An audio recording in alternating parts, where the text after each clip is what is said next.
The news maker. नमस्कार, the news मेकरको यो अर्को अङ्कमा स्वागत छ। म भूपाल लुइटेल।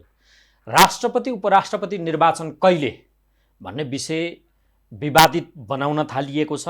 अझ कङ्ग्रेसले र त्यसको प्रमुख सचेतकले संविधानसँग ऐन बाजियो, यसलाई संशोधन गर्नुपर्छ सम्म भनेपछि उहाँ त अझ वरिष्ठ अधिवक्ता पनि हो, रमेश लेखक। त्यस्तो व्यक्तिले त्यो बोलिसके पछाडि कुनै न कुनै रूपमा ऐन र संविधान बीच कैफियत छ, अर्थात् संविधानसँग मिल्दो गरीको कानुन छैन भन्ने यो बेला व्याप्त भइरहेको परिस्थिति छ। हो चाहिँ के, यो अनुकूलको व्याख्या गर्न खोजेर अल्मल्याएर राष्ट्रपति आफ्नै जालोमा पार्नका लागि छिर्केदाउ भन्छ नि, छिर्केदाउ काङ्ग्रेसले गर्न खोज्यो, वा साँचो अर्थमा संविधानले भने बमोजिमको कानुन छैन र यो कुनै न कुनै रूपमा दुविधा सिर्जना गरिएको छ र अप्ठ्यारो अवस्था नै हो। यी विषयको सेरोफेरो रहेर आज हामी राष्ट्रपतिको निर्वाचन कहिले गर्नुपर्छ, यद्यपि ऐनमा प्रष्टसँग लेखिएको छ तथापि त्यसलाई दुविधा गर्न खोजिएको छ, एक यो विषय, र राष्ट्रपति कस्तो पात्र हुनुपर्छ, यो आम रूपमा पब्लिकले के अपिल गर्न खोजेको छ राष्ट्रपति पदका प्रति, यो विषयको केन्द्रमा रहेर वरिष्ठ अधिवक्ता सुरेन्द्र महतो मार्फत बुझ्ने प्रयत्न गर्नेछौँ। उहाँ हामीसँग हुनुहुन्छ। स्वागत छ तपाईँलाई। धन्यवाद भोपालजी। आराम हुन्छ? ठिक छु म। मैले पृष्ठमा बताएँ, मेरो सुरुवात चाहिँ यो छ कि राष्ट्रपतिको चुनाव गर्नुपर्ने कहिले हो? हाम्रो संविधानले नै, नेपालको संविधानले राष्ट्रपतिको कार्यकाल 5 वर्ष तोकिदिएको छ र संविधानको मर्म के भन्दाखेरि राष्ट्रपतिको पद खाली नरहोस् अथवा काम चलाउ राष्ट्रपति हुन नपाओस्, हुने स्थितिको सिर्जना नहोस् भनेपछि राष्ट्रपतिले आफ्नो 5 वर्षको कार्यकाल पुरा बस्न पाउनु पर्यो र त्यो कार्यकाल सकिने बेलामा सकिनुभन्दा अघि नै नयाँ राष्ट्रपतिको निर्वाचन भइसक्नुपर्ने, ताकि राष्ट्रपतिको पद छनलको लागि पनि खाली नहुने र एउटा पद खाली हुन साथै अर्को व्यक्ति राष्ट्रपतिको लागि तयार भएर बस्ने। यहाँ तपाईँले दुईवटा कुरा गर्नुभयो। एउटा, अगाडि नै अर्को राष्ट्रपति तयारी हुनु पर्यो, दोस्रो राष्ट्रपति काम चलाउ हुनु भएन। हो, राष्ट्रपति काम चलाउ त हुनै भएन। राष्ट्रपति पनि काम चलाउ हुनु भएन भन्नुको अर्थ चाहिँ मानौ अहिलेको राष्ट्रपतिको कार्यकाल फागुन 29 मा सकिँदैछ,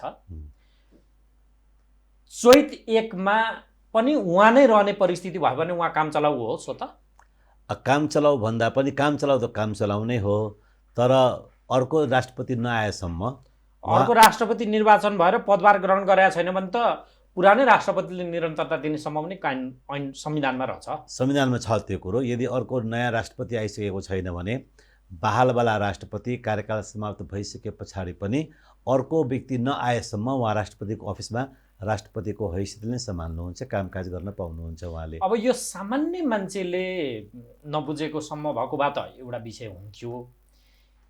अधिवक्तै भइसकेको व्यक्ति, काङ्ग्रेसको एउटा वरिष्ठ नेता, आज प्रमुख सचेतक हुनुहुन्छ रमेश लेखकजी, उहाँले किटेर भनिसक्नुभयो संविधानसँग कानुन मिलेन यो राष्ट्रपति निर्वाचन सम्बन्धी र पदावधि सम्बन्धी व्यवस्थाको, यो बाजिएको हदसम्मको विषयलाई अब संशोधन गर्नुपर्छ भनेर उहाँले एउटा सार्वजनिक बहसको विषय बनाइदिइराख्नु भएको छ आजको दिनसम्म। त्यहाँ पछाडि राष्ट्रपति निर्वाचन कहिले भन्ने विषय हामी सञ्चार माध्यमका मानिसहरू, तपाईँहरू जस्ता विज्ञलाई सोध्न थालेका छौँ। बुझ्ने तवरले उहाँले बुझेर बुझ पचाउनु भयो या यथार्थै त्यही हो? संविधानको धारा 63 को व्यवस्था र राष्ट्रपति उपराष्ट्रपति निर्वाचन सम्बन्धी ऐन 2074 को दफा 4 को व्यवस्था के हो? यो क्लियर पारिदिनु त। एकदमै प्रष्ट छ यसमा। उहाँले कानुन त एउटै हो, कालो अक्षर त्यही नै हो, सबैले पढ्ने त्यही नै हो, शब्द उहाँले त्यसलाई कसरी हेर्नुभयो त्यो उहाँको कुरा हो। तर कानुनको हिसाबले हेर्दाखेरि संविधानले भन्छ राष्ट्रपति उपराष्ट्रपतिको कार्यकाल 5 वर्ष रहने, ऐनले भन्छ राष्ट्रपति उपराष्ट्रपति कार्यकाल समाप्त हुनुभन्दा 1 महिना अगावै नयाँ राष्ट्रपतिको निर्वाचन सम्पन्न गरिसकेको हुनुपर्ने। ऐनले यो कहीँ पनि भन्दैन कि नयाँ राष्ट्रपतिको निर्वाचन भइसके पछाडि उहाँ चाहिँ तुरुन्तै राष्ट्रपतिको पदभार ग्रहण गर्नुहुन्छ भनेर भन्दैन। 5 वर्षको कार्यकाल बहालवाला राष्ट्रपति रहि नै रहनुहुन्छ। निर्वाचन 1 महिना अगावै गर्नुको प्रावधान, त्यसको विधिशास्त्रीय मान्यता के हो भन्दाखेरि काम चलाउ राष्ट्रपति यो देशमा नरहुन् बोनाफाइड राष्ट्रपति, निर्वाचित राष्ट्रपति जुन हुन्छ उहाँले नै त्यो कुर्सीमा बस्ने स्थितिको निर्माण होस् भन्नका खातिर नै राष्ट्रपतिको निर्वाचन कानुनले 1 महिना अगावै गर्ने व्यवस्था गरेको हो। 63 को प्रावधान के हो? 63 को प्रावधान शब्द बताइदिनु न, तपाईँसँग संविधानै छ। 63 को प्रावधान नै हेर्ने हो भने राष्ट्रपतिको पदावधिको बारेमा भन्छ। राष्ट्रपतिको पदावधि निर्वाचित भएको मितिले 5 वर्षको हुनेछ। निर्वाचित भएको मितिले 5 वर्ष। पदभार सम्हालेको मितिले होइन, निर्वाचित भएको मितिले 5 वर्ष हुनेछ। अनि उपधारा 1 बमोजिम पदावधि समाप्त भएको राष्ट्रपतिले अर्को निर्वाचित राष्ट्रपतिले पदभार नसम्हालेसम्म यस संविधान बमोजिम कार्य सम्पादन गर्नेछ। प्रश्न यसमा चाहिँ 63 को 1 ले के भन्यो? निर्वाचित भएको मितिले 5 वर्षसम्म कार्यकाल रहने र अर्को 2 ले भन्यो अर्को राष्ट्रपति निर्वाचन नभएसम्म बहालवाला राष्ट्रपतिले भनेको यो 5 वर्ष कटेर 6 वर्ष भयो भने पनि अर्को राष्ट्रपति आएन भने पुरानो राष्ट्रपतिको निरन्तरता हुने भयो। काम चलाउ राष्ट्रपति भएन त्यसको अर्थ। काम यो काम चाहिँ यो त सामाजिक 2 मा भन्छ राष्ट्रपतिको पदावधि समाप्त भएको राष्ट्रपतिले अर्को निर्वाचित राष्ट्रपतिले पदभार नसम्हालेसम्म अर्को राष्ट्रपतिले पदभार नसम्हालेसम्म मानौ कथम अरु 1 वर्ष लाग्यो पदभार सम्हाल्न।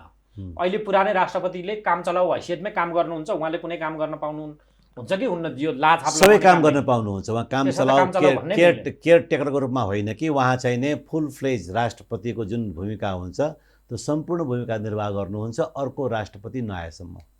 अनि ऐनले भनेको चाहिँ के हो? ऐनले भनेको राष्ट्रपति कार्यकाल समाप्त हुनुभन्दा 1 महिना अगाडि निर्वाचन गरेको हुनुपर्ने। अब मान्छेले खेल्ने खेल्ने ठाउँ दिन्छ नि, खेल्ने ठाउँ संविधानले त्यो भन्नु रमेश लेखकले भन्नुभएको चाहिँ के हो त? मलाई लाग्छ रमेश लेखकको दृष्टिकोण उहाँको दृष्टिकोण के होला त्यो उहाँसँग बुझ्नुपर्छ। तर यहाँ कुरा सुन्दाखेरि आशय के भन्दाखेरि 63 को 1 ले भन्छ निर्वाचित भएको मितिले 5 वर्ष भनेपछि त नयाँ राष्ट्रपतिको निर्वाचन हुन साथै निर्वाचित भएपछि उसको कार्यकाल 3 वर्ष सम्हाल्ने हो भन्नुभयो भने उहाँको इन्टरप्रिटेसन। तर त्यो कुरा होइन। त्यसको अर्थलाई चाहिँ हामीले यसलाई व्याख्या गर्ने सन्दर्भमा कसरी हेर्नुपर्छ भन्दाखेरि संविधानले निर्वाचित राष्ट्रपतिलाई 5 वर्ष कार्यकालमा 1 दिन पनि कटौती गर्ने प्रावधान राखेको छैन र त्यसपछि अर्को निर्वाचन नभएसम्मलाई काम सम्हाल्ने भनेपछि त उहाँको 5 वर्ष कार्यकाल त बढ्ने भयो यदि अर्को राष्ट्रपति निर्वाचन गर्दैन भने। 1 महिना अगावै निर्वाचन गर्नुको अर्थ त्यो व्यक्तिको निर्वाचन भइसके पछाडि त्यो व्यक्ति स्वतः राष्ट्रपति पदमा जाने होइन। बहालवाला राष्ट्रपतिको कार्यकाल समाप्त भएपछि मात्रै उहाँ त्यो नयाँ राष्ट्रपतिको रूपमा पदमा सम्हाल्ने हो। 1 दिन पनि खाली नहोस् र पदावधि समाप्त भइसकेको व्यक्ति बसेर राष्ट्रपतिको कार्य सम्पादन नगरून् भन्ने संविधानको स्पिरिटलाई अध्ययन हेरेर त्यस्तो अवस्था नआओस् भनेर नि निर्वाचन ऐनमा राष्ट्रपतिको निर्वाचन ऐनमा त्यो प्रावधान गरेको हो। र त्यो ऐन त फेरि सर्वसम्मतले भनेपछि यो त समस्याको विषय होइन। समस्याको विषय बिल्कुलै होइन। रूपमा खडा गरियो। यसलाई चाहिँ हामीले हेयर स्प्लिटिङ भन्छ, बालका खाल निकाल्न भन्छ नि, त्यस रूपमा यसलाई लिन सकिन्छ यो। र 1 महिना अगाडि निर्वाचन गर्दा कसको टाउको देखाए किन आपत्ति गर्नुपर्छ? जिस चाहिँ हाम्रो यो संविधानले परिकल्पना गरेको विषयलाई यति बेला यो विषय ट्विस्ट गरेको अतिरञ्जना होइन भने 4 वर्ष 11 महिना पछाडिको बाँकी 1 महिनाको अवधि यो देशमा 2टा राष्ट्रपति हुन्छन् भन्ने परिकल्पना भयो? होइन, बिल्कुलै होइन। किनकि अर्को राष्ट्रपतिले पदभार नसम्हाले पनि राष्ट्रपति को हो भन्ने कुरा त क्लियर भइसक्ने भयो। त्यो बेला त एट अ टाइम 2 जना राष्ट्रपति भयो नि देशमा। भएन, एकजना अधिकारविहीन होला, एउटा अधिकारविहीन होइन। त्यो पनि त्यसलाई त्यसरी नबुझौँ। बहालवाला राष्ट्रपति भनेको राष्ट्रपति हो। अर्को राष्ट्रपति तयार अर्को जो निर्वाचित त्यसलाई भन्छ प्रेसिडेन्ट इलेक्ट। त्यो निर्वाचित राष्ट्रपति हो, राष्ट्रपति होइन, प्रेसिडेन्ट इलेक्ट। जस्तै अमेरिकामा जनवरी 20 मा पदभार सम्हाल्छन् राष्ट्रपतिले र निर्वाचन नोभेम्बरमा हुन्छ होइन। नोभेम्बरमा निर्वाचन हुन्छ नि त्यहाँ। भनेपछि त्यो निर्वाचन भएको राष्ट्रपति भनेको राष्ट्रपति त होइन नि, यी चाहिँ वेटिङमा हुन्छ ऊ। अनि 20 मा गएर उसले नयाँ पदभार सम्हाल्छ, शपथ लिएपछि पदभार सम्हाल्छ। हामी कहाँ पनि त्यही गर्न खोजेको हो। राष्ट्रपतिको पदावधि समाप्त हुँदा अगावै नयाँ व्यक्ति चाहिँ नै तयार गरिहाल्ने र उनको जुन दिन नयाँ बहालवाला कार्यकाल समाप्त हुन्छ त्यो मितिबाट नयाँ राष्ट्रपतिको कार्यकाल प्रारम्भ हामीले भन्दा के राष्ट्रपति पदभार निर्वाचित सम्हालेको। फलानु भन्नु पर्यो? यहाँ चाहिँ नि निर्वाचित भएको मितिले जुन 5 वर्ष भनेको छ नि, त्यही त संविधानले भने अनुसार त उहाँ त अर्को राष्ट्रपति तयार भयो। त्यसको भावार्थ के बुझ्नु पर्यो भन्दाखेरि हामीले पदभार सम्हालेको मितिले 5 वर्ष भन्ने अर्थ निर्वाचित भएको मितिले भन्ने छ संविधानमा। त्यो संविधानमा त्यो भाषा प्रयोग गरियो, संविधानले त्यो भाषा प्रयोग गरियो। यो गल्ती नै हो। गल्ती भन्दा पनि अब त्यसलाई ड्राफ्टिङ एरर भनौँ न, त्यो ड्राफ्टिङ एरर चाहिने। र ड्राफ्टिङ एरर पनि ठ्याक्कै ड्राफ्टिङ एरर भनिहाल्न पनि हुँदैन। त्यसैले यसमा अलिकति जो कन्फ्युजन हुन्छ कि भनेर यो कुरालाई मर्मलाई पनि बुझेर ऐनमा त्यसको व्यवस्था गर्यो। यसलाई ऐन यसको चाहिने झन् इन्टरप्रिटेसन गरिदियो। ऐनको जुन 1 महिना प्रावधान छ नि पहिलेको पर्ने, यो जुन एम्बिग्युटी जुन देखिया छ अथवा देखाउने जुन प्रयास गरिया छ त्यसको एक्सप्लानेसन हो ऐनमा। यानी कि ऐन अनुसार 1 महिना कि संविधानमा हाबी कि ऐन हाबी भन्ने कुरा त क्लियर हुनु पर्यो नि। पुच्छरले टाउको हल्ला हैन, यस्तो छ, संविधान र कानुन ऐन बाजियो भने लागू हुने संविधान नै हो। तर ऐन बाजिएको छ कि छैन भन्ने कुरा मात्रै हेर्ने हो। ऐन वास्तवमा बाजिएकै हो कि नबाजिएको? निर्वाचित यसले निर्वाचित भएको मितिले गणना गर्यो, उसले पदभार सम्हालेको मितिबाट गणना गर्यो। अब के हुन्छ भने संविधानको अभ्यास हामीले हेर्दाखेरि, प्र्याक्टिस गर्दै जाँदाखेरि हामीले ड्राफ्ट गर्ने बेलामा बनाउने बेला एक खालको बनाउँछौँ हामीले हैन, तर व्यवहारमा गर्दै जाँदाखेरि त्यसलाई एक्सप्लेन बाई व्यवहार बाई कन्डक्ट त्यसलाई हामीले एक्सप्लानेसन गर्दै जान्छौँ नि। अब 5 वर्षको कार्यकाल भन्यो, 5 वर्ष कार्यकाल फेरि काम चलाउ पनि भन्दैन, फेरि एक्सटेन्डेड भयो नि, 5 वर्षभन्दा बढी भनेपछि संविधानको भावनाले पनि त के भन्छ भने 5 वर्षभन्दा बढी त बस्नु नहुने भन्छ नि। तर अर्को नआएसँग बसिरहन पाउने भयो। त्यस कारणले त्यो अर्को नआउने अवस्थाको जवाफ दिन खोजेको हो कि हामीले पहिले नै राष्ट्रपतिको तयारी गरिदियो भने त्यो अवस्था निर्माण हुँदैन। तर भाष्य लेखिए हिसाबले लेखेर किटान गरेको हिसाबले त निर्वाचित भएको मितिले गणना गर्छ। हो, अब चाहिँ तपाईँको यो लिटरल इन्टरप्रिटेसन शब्दकै हेर्दाखेरि तपाईँले भने जस्तै अथवा अरू विद्वान मित्रले भने जस्तै शब्दमा त्यहाँनिर केही एम्बिग्युटी देखिन्छ भने त्यसलाई हामीले व्यवहारबाट अगाडि बढाउन सक्छौँ नि। गोल्डन इन्टरप्रिटेसन के हो त वास्तवमा? 1 महिना अगाडि निर्वाचित भएर हामीले यो बहालवाला राष्ट्रपति कार्यकाल समाप्त भएपछि उनको कार्यकाल प्रारम्भ गरेपछि के चाहिँ फरक परिहाल्छ? त्यसले कसलाई के नोक्सान हुन्छ? कसलाई केही नोक्सान हुने अवस्था त आउँदैन, कहीँ लस हुने अवस्था त छैन। त्यस कारण हामीले गोल्डन रूपमा इन्टरप्रिटेसन हेरेर र यसलाई सहज रूपमा सहज अवतरणको रूपमा जाने हो भने त राम्रो प्र्याक्टिस हो नि। अनि यो अहिले के त्यसो किन यो दाउपेच जस्तो छिर्के लगाउन खोजे जस्तो टाइम बाई गर्न खोजे जस्तो किन यो कांग्रेसले किन यो विषय फ्लोरमा ल्यायो? यस्तो छ, अहिलेको सन्दर्भमा हेर्ने हो भने राष्ट्रपतिको निर्वाचनमा खास गरी प्रधानमन्त्री प्रचण्ड जुन हुनुहुन्छ, पुष्पकमल दाहालजी, उहाँले पदभार ग्रहण गरिसके पछाडि हामीले राष्ट्रिय सहमतिको रूपमा यो मुलुकलाई सञ्चालन गर्नुपर्छ भन्ने जुन अभिव्यक्ति दिनुभयो त्यसले हेर्दाखेरि सबै दललाई समेटेर जानुपर्छ भन्ने हो। अनि राष्ट्रपतिको पदको आकाङ्क्षी नेपाली कांग्रेस पनि रहेको, नेकपा एमाले पनि रहेको, स्वयं राष्ट्र माओवादी पनि रहेको, अन्य साना दलहरू पनि आकाङ्क्षा राखेका छन्। राष्ट्रपति साना दललाई पनि दिनुपर्छ। यदि राष्ट्रिय सहमतिमा जाने हो भने त साना दललाई पनि समेटेर लानु पर्यो नि भन्ने चाहिने छ। त्यसकारणले अब राष्ट्रपतिको निर्वाचन पेचिलो भएर गयो राजनीतिक दलहरूको बिचमा, किनभने मतदान गर्ने राजनीतिक दलहरू नै हो र सङ्घीय संसद र प्रदेश सभाका माननीयजीहरूले भोट हाल्ने हो। त्यो भनेको दलकै सांसदहरू त्यहाँ हुनुहुन्छ होला कि त्यो गोप्य मतदान हो, तर मानिसहरू दलकै हुन्छ।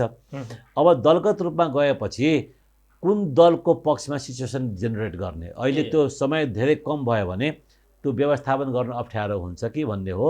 लम्बिँदै गयो भने त्यसमा खेल्ने अवसरहरू, समीकरण मिलाउने अवसरहरू, भएका समीकरण भत्काउने, नयाँ समीकरण बनाउने, खेल्ने जुन ठाउँ छ त्यो पर्याप्त मात्रामा पाइन्छ कि भन्नका लागि यो सब बखेडाहरू निकालेको जस्तो लाग्छ। त्यो नियत त्यसमा यो झल्किन्छ, त्यो देखिन्छ। त्यही नै निर्वाचन भयो यो यतातिर डाइभर्ट गरिदियो भने लम्ब्यो भने खेल्ने अवसर जुन हुन्छ नि, रणनीति किन पोलिटिसियनहरूले त खेल्न धेरै खोज्छ नि, तालमेल धेरै मिलाउनु पर्ने हुन्छ, गिभ एन्ड टेक धेरै ठाउँमा गर्नुपर्ने हुन्छ, धेरैलाई कन्भिन्स गर्नुपर्ने, धेरैलाई आफू अनुकूल मिलाउनु पर्ने हुन्छ, त्यसलाई समय चाहिने हो। व्यवहारले त्यसलाई सन्तुष्टि गर्यो या गरेन, यी दुई राष्ट्रपतिको 4 वर्षको कार्यकाल, 2 पटकको कार्यकाल भनौँ, दुई राष्ट्रपतिको 2 पटकको कार्यकालले सन्तुष्टि गर्ला या नगर्ला दोस्रो बाटो रह्यो। तर आलङ्कारिक भनिएको त्यो पोजिसन वा संवैधानिक भनिएको त्यो जुन पद छ त्यो पदका लागि यो तहको हानाथापको अवस्था आउनुपर्ने कारण के रह्यो? बहुतै राम्रो प्रश्न तपाईँले उठाउनुभयो र यो प्रश्नमा प्रवेश गर्नुभन्दा अगाडि तपाईँलाई अहिलेको यही व्यवस्थाको बारेमा तपाईँलाई भनिदिउँ। यो स्थानीय तहको निर्वाचनको बेलामा पनि यस्तै विवाद उठेको थियो। हजुर, संविधान र कानुन बाजिएको छ भन्ने हिसाबमा उठेको थियो होइन। हो, अनि त्यतिखेर के गरियो त, वास्तवमा प्रदेश नम्बर 2 को लागि त 6 महिना अगाडि नै निकालिदियो। हो, हो, त्यहाँको निर्वाचित चाहिने पदाधिकारीहरू 5 वर्ष कार्यकाल पुरै गर्न दिएन। अगाडि 4.5 महिना अगाडि पहिले निकालिदियो नि। असोज 2 गते निर्वाचन भएको थियो, हो, अहिले वैशाखमा निर्वाचन गरेर 5-6 महिना अगाडि निकालिदिएन र गएको गई भयो त्यो, गएको गई भयो मिसमिसै नि। भयो त्यो। त्यसमा सबै दलहरू एकजुट भएर गरे। हजुर, अदालतमा मुद्दा पनि पर्यो, अदालतले पनि त्यसलाई त्यति साह्रो महत्त्व दिएनन्। भनेपछि अभ्यासमा के देखायो भन्दाखेरि कुनै क्षेत्रको मेयर उपमेयरहरूको अथवा निर्वाचित पदाधिकारीको कटौती भए पनि अब आइन्दा एउटै डेटमा निर्वाचन गर्ने प्रविधिलाई अगाडि बढाउँ भन्ने अभिप्राय त भएको हो नि, त्यो नभएको त होइन नि। त्यसैले त्यो अभ्यास फेरि त्यसमा नेपाली कङ्ग्रेसको सहमति नै छ। नेपाली कङ्ग्रेसको सहमतिमै त्यहाँ धेरै ठुलो तबकाका स्थानीय तहका पदाधिकारीहरूको 6 महिना पहिले विदा गर्यो होइन। त्यसमा रमेश लेखकजी पनि सहमत नै हुनुहुन्थ्यो, गरेरै गर्नुभएको हो भने यसमा विवाद गर्नुपर्ने ठाउँ छैन। अब जुन तपाईँले प्रश्न गर्नुभयो नि, यो राष्ट्रपति त आलङ्कारिक हो, यसो कुनै अधिकार पनि छैन। यो त सिम्पली प्रधानमन्त्रीले जे ल्याएर दिन्छ त्यसमा चाहिने अनुमोदन गर्ने, त्यसपछि हाउसले जे विधेयक पास गरेर ल्याउँछ त्यसमा अनुमोदन गर्ने, त्यस्तो खासै केही अधिकार छैन। र किन यति आकर्षण, मान्छे दलहरू किन यति हानाथाप गरिरहेका छन् भन्नका लागि यो अवस्था निर्माण गर्नमा वर्तमान राष्ट्रपति विद्यादेवी भण्डारीजीको चाहिँ महत्त्वपूर्ण योगदान छ।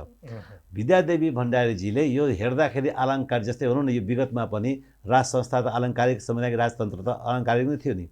तर राजा महाराजाहरूले के गरे, त्यो अलङ्कारिक पदलाई सक्रियमा आफ्नो पावर आफ्नोतिर तान्ने कोसिस गरे। कतिपय राजा वीरेन्द्रको टाइममा पनि भएको हो, ज्ञान शाहको टाइममा पनि भएको हो। भनेपछि शक्ति केन्द्रको रूपमा स्थापित गर्न चाहन्छन्।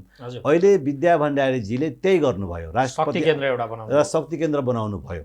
शक्ति केन्द्र पनि बनाउनु भयो र राजनीतिक रूपमा एमाले प्रति झुकाव राख्नुभयो उहाँले। अलङ्कारिक त्यो पोजिसन अलङ्कारिक मात्रै हो भन्ने कुरा पुष्टि भएन। संविधान र कानुनले अलङ्कारिक नै भनेको छ, तर व्यवहारले बाइ कन्डक्ट विद्यादेवी भण्डारीजीले त्यसलाई शक्ति केन्द्रको रूपमा बनाउनु भयो र खास गरी केपी ओलीको इसारामा चल्ने, तत्कालीन प्रधानमन्त्री भनौँ नेकपा एमालेका अध्यक्ष खड्गप्रसाद ओलीजीको इसारामा काम गर्ने खालको रूपमा देखिनु भयो। त्यस कारणले राजनीतिक दलहरू तर्से। अब यो अलङ्कारिक राष्ट्रपति छ, हाम्रा अनुकूलका व्यक्तिहरू, सरकारको अनुकूलको व्यक्ति त्यहाँ भएन भने ती व्यक्तिले सरकारलाई काम गर्न अप्ठ्यारो पार्ने, त्यही खास गरी अध्यादेश लग्यो त्यो पास नगरिदिने। इभेन सार्वभौम सत्ता सम्पन्न संसदको दुवै सदनले 2 पटक प्रमाणीकरण पारित गरेको अहिले पनि प्रमाणीकरण गरि नदिनु भनेपछि त सुपर पावर भएन। अब प्रधानमन्त्री भन्दा पनि धेरै माथि, इभेन सार्वभौम सत्ता सम्पन्न संसदभन्दा पनि माथि त्यो शक्ति केन्द्रको रूपमा स्थापित गर्ने काम विद्यादेवी भण्डारीजीले गर्नुभयो र राजनीतिक दलहरू ठुलो हेरेर बसे, गर्न केही सकेन। यो अदालतमा जान सक्यो, यो विषय कहीँ पनि गएन, अदालतमा नि यो विषय जान सकेन, लगेनन्। लगाए त हुन्थ्यो नि, लगेनन् अथवा लगेर विचार दिन्छ, केही समयमा केही छिनफान गर्न सकेनन्। त्यस कारणले अब के लाग्यो भन्दाखेरि यो पद कस्तो भन्दाखेरि प्रधानमन्त्री र संसदलाई पनि अङ्कुश लगाउने खालको शक्ति केन्द्र भएको हुनाले त्यसमा हाम्रो मान्छे हुनुपर्छ, मेरा मान्छे हुनुपर्छ भन्ने खालको एक किसिमको चाहिने आसक्ति दलहरूमा पैदा भयो अहिले र त्यसको श्रेय विद्यादेवी भण्डारीजीलाई जान्छ। र फेरि विद्यादेवी भण्डारी के गर्नुभयो, त्यहाँ चाहिँ अतिरिक्त शक्तिको प्रयोग भएको भन्ने अर्थमा बुझ्ने यसलाई, या अरू केही के त्यसलाई उपयोग भन्ने, दुरुपयोग भन्ने, अतिरिक्त शक्ति प्रयोग भयो भन्ने कि के? त्यो यसो हेर्दाखेरि झट्ट हेर्दाखेरि नेकपा एमालेको जस्तो ओपिनियन आयो पब्लिकमा, जे लाइन लियो, खासै खड्गप्रसाद ओलीजीले जे लाइन लिनुभयो, राष्ट्रपति त्यो लाइनलाई सदर गर्नुभएको छ जम्मा। प्रतिनिधि के अरे संसदले पारित गरेको ऐनमा उहाँले चाहिँ असन्तुष्टि भयो, राष्ट्रपतिले रोकिदिनु भयो। अध्यादेशमा खड्गप्रसाद ओलीजीलाई असन्तुष्टि व्यक्त गर्नुभयो, राष्ट्रपतिले रोकिदियो। भनेपछि के देखियो भन्दाखेरि राष्ट्रपति भनेपछि संयोग मात्रै थियो। डिज्युरे राष्ट्रपति विद्यादेवी भण्डारी, डिफ्याक्टो राष्ट्रपति त केपी ओलीजी देखिनुभयो। अनि केपी ओलीजी आफै प्रधानमन्त्री हुनुभएको बेलामा जे लिएर जानुभयो तुरुन्तका तुरुन्त पर्खिनै नपर्ने, झल्किन्छ। हो, त्यो देखियो, त्यो चाहिँ देखियो। त्यसमा राष्ट्रपतिको गरिमालाई विद्यादेवी भण्डारीजीले चाहिँ नि मेन्टेन गर्न सक्नु अनि भएन उहाँले। यही अहिलेको यी घटनाक्रम र यो जो परिणाम देखिए यी चिजको समष्टिगत रूप हो त्यहाँ त्यो पदका लागि भएको हानाथाप। एउटा शक्ति केन्द्र रूपमा निर्माण भयो अब यो शक्ति केन्द्र रूपमा बनेपछि त भोलि अहिलेको सरकार भनेको पुष्पकमल दाहालजीको सरकार। पुष्पकमल दाहालजीको अनुकूलको व्यक्ति त्यहाँ राष्ट्रपतिको पदमा गएन, प्रतिकूलको व्यक्ति गयो भने केपी ओलीको हो, प्रधानमन्त्री मात्रै पुष्पकमल दाहाल होला होइन। यसमा चाहिँ केपी ओलीजीले समर्थन दिनुभएको हो, सरकार गठनमा सहयोग गर्नुभएको, समर्थन दिनुभएको हो। सरकार त पुष्पकमल दाहालकै हो, तर एउटा के भन्दाखेरि यो सरकारको समर्थन ठुलो दलको केपी ओलीजीको जुन दल छ धेरै ठुलो दल भएको हुनाले त्यसले चाह्यो भने सरकारलाई नियन्त्रणमा राख्न सक्ने हैसियत चाहिँ उहाँले राख्नुहुन्छ। अनि राष्ट्रपति पनि उहाँले भने जस्तै व्यक्ति गयो भने त पुष्पकमल दाहालजी त पुरै कठपुतलीको रूपमा रूपान्तरण बन्ने स्थिति रहन्छ। त्यसकारणले ऐनका यी बाजियो भन्दै लिङ्गनिङ गरेर यो भर्सक त्यहाँ एमाले चाहेको व्यक्ति राष्ट्रपति नहोस् भनेर छेक्न खोजिएको अर्थमा बुझ्ने यसलाई त्यो पनि हो। र नेपाली काङ्ग्रेसले आफ्नो पक्षको व्यक्तिलाई बनाउनका लागि केही उनलाई समय अभाव, यदि तुरुन्त निर्वाचन भइहाल्यो भने समय नपुग्ला कि भनेर समीकरण बनाउनको लागि, समीकरण बनाउन गृह कार्य गर्नको लागि चाहिँ समय चाहियो। त्यसकारण जति धेरै समय भयो त्यति बेला समीकरण बनाउनलाई अहिलेको समीकरण तोड्न र नयाँ समीकरण निर्माण गर्नको लागि भनेपछि छिर्के नै लागेको छ, छिर्के लाउन खोजेको त्यो अब एउटा यो इन्टेन्सनको कुरा त हुन त थाहा हुन्न, तथापि त्यसको हामीले विश्लेषण गर्न त सक्छौँ। एमालेको राष्ट्रपति एमाले पृष्ठभूमिको जाँदाखेरि यो अभिगत भयो अथवा काङ्ग्रेस हुँदा पनि विगतमा के भयो भन्ने कुरा त व्यवहारले पुष्टि छ, कुन हदसम्म भन्ने कुरा मात्रै रहला। नियत चाहिँ एमालेको हुँदा धेरै त्यहाँ राजनीतिक चलखेल हुन्छ, त्यसकारण रोकौँ भन्नेबाट बढ्ता प्रेरित हो यो काङ्ग्रेस लगायतको अरू दलको, कि हाम्रो मान्छे गयो भने हाम्रो अनुकूलको उसले काम गरिदिन्छ त्यसकारण त्यहाँ हाम्रै मान्छे पठाउनुपर्छ भन्ने जोड बल हो। पहिलो कुरो त जुन अहिले खास गरी नेपाली काङ्ग्रेस लगायत र एमालेसँग बाध्यतामा जोडिएको तर भित्र दिलले नजोडिएको जुन दलहरू छन् उनीहरूको चाहना कमसेकम एमालेको व्यक्ति राष्ट्रपति नहुन् भन्ने चाहना उनीहरूको हो। काङ्ग्रेसको चाहना सकेसम्म मेरै मान्छे हुन्, काङ्ग्रेसकै मान्छे हुन्। त्यसको दुईटा कारण, एउटा कारण त के भन्दाखेरि जुन राष्ट्रपतिले हामीलाई असहज स्थिति निर्माण नगरून्, राष्ट्रपतिले आफ्नो पद निर्वाह पदीय जुन मर्यादा अनुसारको आचरण गरून् भन्ने हो। दोस्रो कुरो चाहिँ तपाईँले भन्नुभएको जस्तै कि अब मेरो अनुकूलको काम गर्ने व्यक्ति त्यहाँ हुन् भन्ने चाहना कुनै रूपमा अभिष्ट पुरा गरिदिने, त्यो अभिष्ट पुरा गर्ने। किन नेपालको दललाई चिनिएको हो, नेपालको दलहरू कुनै हेर्दाखेरि आहा भन्ने खालको मूल्य, नैतिक मूल्य, मान्यता, संविधान कानुनलाई अक्षरशः पालन गर्ने नेपालमा कुनै पनि दल छैन, एउटा पनि दल छैन। सबै दलले चाहिँ मौका पायो भने मिच्ने नै हो। आखिर अनुकूलता र प्रतिकूलता मात्रै हो। त्यसकारण अरू पनि दलले खोज्या त्यही हो, आफ्नो अनुकूल व्यक्ति भयो भने चाहिँ आफूलाई सजल हुने र अर्को दलको व्यक्ति प्रधानमन्त्री भयो भने राष्ट्रपतिलाई प्रयोग गरेर फेरि त्यसलाई चाहिँ चेक गर्ने, कन्ट्रोल गर्ने खालको एउटा मेकानिजमको रूपमा राष्ट्रपति हाउस कस्तो भन्दाखेरि सरकार र प्रतिनिधि सभालाई नियन्त्रण गर्ने शक्ति केन्द्रको रूपमा रूपान्तरण भयो। त्यसो भए हामीले पनि प्रयोग गर्न मिल्छ कि भन्ने अभिप्राय मुख्य रूपमा देखिन्छ। भनेपछि बढ्ता चाहिँ नियत नै त्यहाँ नियतको प्रमुख कुरा हो। भोलि त्यहाँ निर्वाचित भइसकेको व्यक्तिको आचरण कस्तो हुन्छ, उसले व्यवहार कसरी देखाउँछन् भनेको भविष्य देखाउने कुरा हो। तर झट्ट हेर्दाखेरि दलहरूमा भित्रदेखि त्यो हाना थाप छ नि, त्यसको मूल कारण त्यही नै हो, नियत नै बढी छ। अब त्यसबाट रोक्ने दुईटा उपाय होला, एउटा अदालतले करेक्सन गरिदिने, अर्को राजनीतिभन्दा बिल्कुलै बाहिरको गैर राजनैतिक व्यक्ति त्यो गरिमा बोक्न सक्ने ओज भएको व्यक्तिको पनि खोजी दुईटा होला। अब अदालतले रोक्न सक्थ्यो कि सक्दैन थियो, तपाईँ एउटा कानुनको पनि त्यही अदालतमा बसेर अभ्यास गर्ने एउटा अभ्यासकर्ता भएकोले म त्यसमा यो एउटा मेरो प्रश्न पछाडि आउँछु। गैर राजनीतिक व्यक्ति त्यहाँ लगेर राख्थ्यो भने चाहिँ उसले कुनै पनि राजनैतिक दलका प्रति झुकाव राख्दैन, तटस्थ भूमिका जे संविधानले ठ्याक्क लेखाएको छ त्योभन्दा दायाँ बायाँ गर्दैन, त्यसकारण त्यही व्यक्तिले राखौँ भन्ने वकालत पनि यो बेला भएको सुन्छौँ। त्यो ठिक हो? यस्तो छ, राजनीतिक व्यक्ति त हुनैपर्छ। तपाईँको प्रश्नको आशय के भन्दाखेरि गैर दलीय व्यक्ति, गैर राजनीतिक, गैर राजनीति राजनीतिसँग कुनै पनि रूपमा आबद्ध नभएको। यस्तो छ, तपाईँले पोलिटिकल साइन्सले के भन्छ भने मानिस भनेकै राजनीतिक प्राणी हो, मानिस भनेकै राजनीतिक प्राणी हो। राजनीतिक भन्दा टाढा मान्छे रहनै सक्दैन।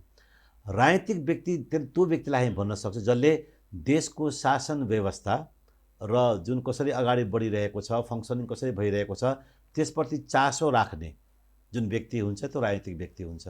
अर्को हुन्छ दलीय व्यक्ति, जो व्यक्ति राजनीतिक दलमा आबद्ध हुन्छ, दलको कार्यकर्ता हुन्छ, दलको कमान्डमा हुन्छ, दलको व्हिपमा हुन्छ। अब अहिले जुन बहस चलिरहेछ त्यो बहस भनेको गैर दलीय व्यक्ति भन्दाखेरि गैर राजनीतिक भनिन्छ, तर गैर राजनीतिक हो, राजनीति त बुझेको, राजनीति जानेको, राजनीतिप्रति चासो राख्ने व्यक्ति चाहिँ चाहिन्छ। ओके, जसलाई राजनीतिको बारेमा एबिसिडी नै थाहा छैन भने तपाईले भनेको गैर दलीय ल, गैर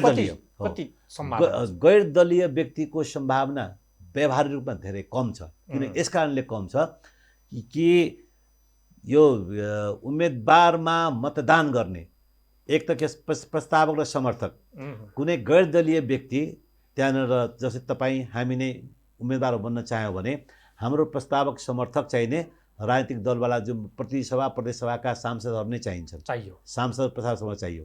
त्यस कारणले गैर दलीय व्यक्तिले त्यहाँ प्रस्तावक समर्थक पाउन गाह्रो हुनसक्छ। कसैले प्रस्तावक समर्थक इन केस आफ्नो पार्टी लाइनको विपरीत प्रस्ताव गरिदियो भने उसले पार्टीको अनुशासनले उसलाई कारबाही गर्न सक्छ। एउटा कुरा यो समस्या छ।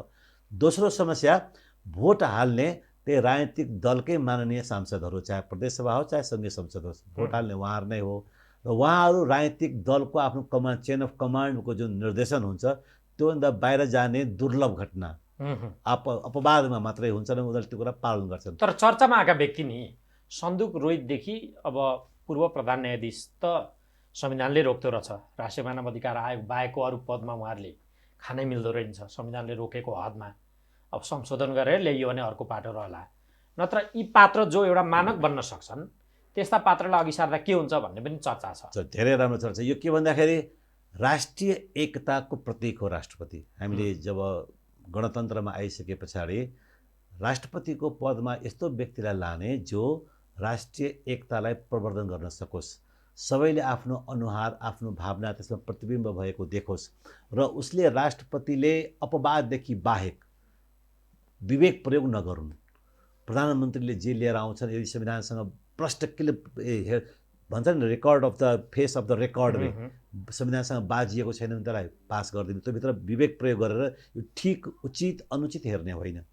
संसदले कुनै विधेयक प्रमाणीकरण गरे पारित गरेको छ त्यसमा उचित अनुचित भनेर हेर्ने होइन, जे छ उहाँले गरिदिनु। किनभने प्रधानमन्त्रीलाई र संसदलाई चेक गर्ने निकाय भनेको सरकारलाई चेक गर्ने संसद, संसदलाई चेक गर्ने चाहिने अदालत, अनि प्रधानमन्त्रीलाई चेक गर्ने अदालत। भने चेक एन्ड ब्यालेन्स त तीनटा अङ्गहरूको बिचमा हो नि। राष्ट्रपति त कार्यपालिकाकै अङ्ग हो, राष्ट्रपति सरकारकै अङ्ग हो, उको नियन्त्रणकारी होइन यो। त्यस कारणले त्यो रूपबाट हेर्दाखेरि तपाईँको दलीय व्यक्ति त्यहाँ जाँदाखेरि दलको प्रभावमा पर्ने जुन देखियो, अहिले वर्तमानमै देखियो। गैर दलीय जस्तै सन्दुक रोहितको जुन नाम लिनुभयो, उहाँ जस्तो एउटा राष्ट्रिय अन्तर्राष्ट्रिय ख्याति प्राप्त, उहाँले सबैलाई माया, उहाँप्रति सबैको आदर भाव छ, त्यस्ता व्यक्तिले त्यहाँ जानुभयो भने त्यो चाहिँ मुलुकको लागि राम्रो हुन्छ। र एउटा मानक बनेको पात्र, मानक बनेको पात्रलाई लानु उपयुक्त। जहाँसम्म न्यायाधीशको सवाल छ, न्यायाधीशलाई, प्रधान न्यायाधीशलाई कानुन संविधानले रोकेको त होइन, तर के भन्दाखेरि यदि प्रधान न्यायाधीश जस्ता मान्छेहरूलाई त्यहाँ लाने प्रयास गरी दलहरूले लान थाल्यो भने सिटिङ जजहरू हुन्छ नि न्यायपालिकाका, सिटिङ जजहरूमा त्यो आकाङ्क्षा अगाडि बढ्छ। र चूँकि राष्ट्रपति बनाउने काम, निर्वाचित गर्ने काम दलहरू भएको हुनाले भोलि गएर दलसँग साँठगाँठ गरेर उनको न्याय सम्पादनमा पूर्वाग्रही हुन सक्ने प्रबल सम्भावना। नेपाल सानो छ, हामीले न्यायाधीशहरूलाई पनि चिन्छौँ, देख्छौँ, जान्छौँ, बुझ्छौँ को कति प्रभावमा आउँछन् भन्ने कुरो त्यो प्रभावित गर्छ। राजनीतिक दलले पनि प्रभावित गर्छ। तपाईँ मेरो अनुकूल काम गरिदिनुहोस्, हाम्रो दल पावरमा भएको तपाईँलाई राष्ट्रपति बनाइदिन्छु भनेर त्यहाँ पनि बार्गेनिङ गर्न सक्छ। र न्यायाधीश कुर्सीमा बसेका व्यक्तिहरूले पनि तपाईँका कामहरू गरिदिन्छ, म रिटायर भएपछि मलाई राष्ट्रपति उपराष्ट्रपति बनाइदिनुहोस्।